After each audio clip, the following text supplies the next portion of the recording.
struggle goes on. Camarades, le gouvernement, en grande difficulté face à la mobilisation des salariés, des jeunes, des retraités, des privés d'emploi, affiche à la fois son affolement, mais également son mépris en tentant d'imposer la loi travail avec le 49.3. Le MEDEF, le patronat, les financiers doivent être fiers de ce gouvernement à leur service. En effet, comme les gouvernements de droite précédents, ils votent des lois pour rendre les travailleurs toujours plus corvéables, en rognant sans cesse leurs droits, en donnant toujours plus d'argent public aux patrons. Mais dans la réalité, c'est la progression du nombre d'exclus du travail, l'augmentation de la pauvreté, la casse du droit du travail, et pour une minorité de parasites, c'est toujours plus de profit. Nos mobilisations ont contraint le gouvernement à proposer des modifications au projet de loi travail, mais le compte n'y est pas, il reste le cœur du projet. L'inversion de la hiérarchie des normes, ce qui équivaut à un code du travail par entreprise, ce qui signifie la fin du socle commun des droits et des garanties collectives. La facilitation des licenciements, l'augmentation du temps de travail tout en étant payé moins, les référendums dans les entreprises, etc., etc. On est tous d'accord, le retrait s'impose, le recul social ne se négocie pas. Et comme hier avec le CPE, ce n'est ni avec un vote, ni avec un 49.3 qui fera taire et renoncer les salariés, les privés d'emploi, les retraités et les jeunes. Avec le passage en force par le 49.3, l'élévation du niveau de rapport de force s'impose. Les mobilisations doivent s'élargir dans les entreprises. Soyons toujours plus nombreux en grève. Comme cette loi sert le patronat, alors par la grève, tapons dans leur tiroir caisse. L'action doit être massive. Bloquons la production des richesses créées par notre travail. Mettons en débat la reconduction de l'action avec les salariés pour exiger le retrait de la loi et gagner de nouveaux droits.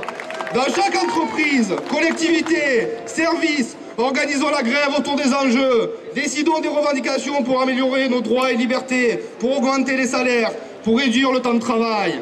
Nous sommes tous concernés par cette loi, salariés du public comme salariés du privé. En témoignent les préavis de la grève des fédérations de la fonction publique. Que ce soit en matière de temps de travail, d'hygiène de sécurité ou de conditions de travail, le statut de la fonction publique renvoie directement au Code du travail.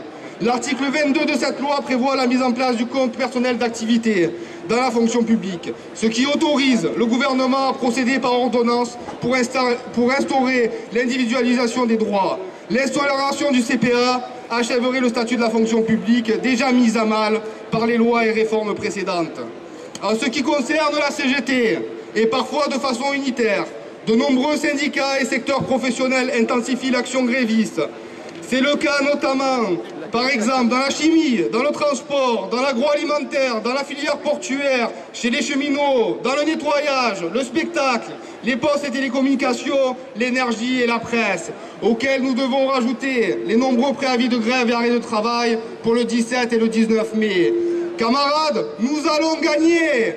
Alors tous ensemble, salariés du public et du privé, retraités, privés d'emploi, jeunes, continuons la mobilisation pour le retrait du projet de loi travail. Gagnons de nouveaux droits et garanties collectives.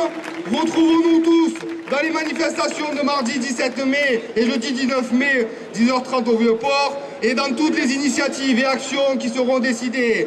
Contre la loi travail, contre l'exploitation capitaliste, vive les travailleurs en lutte, vive le progrès social.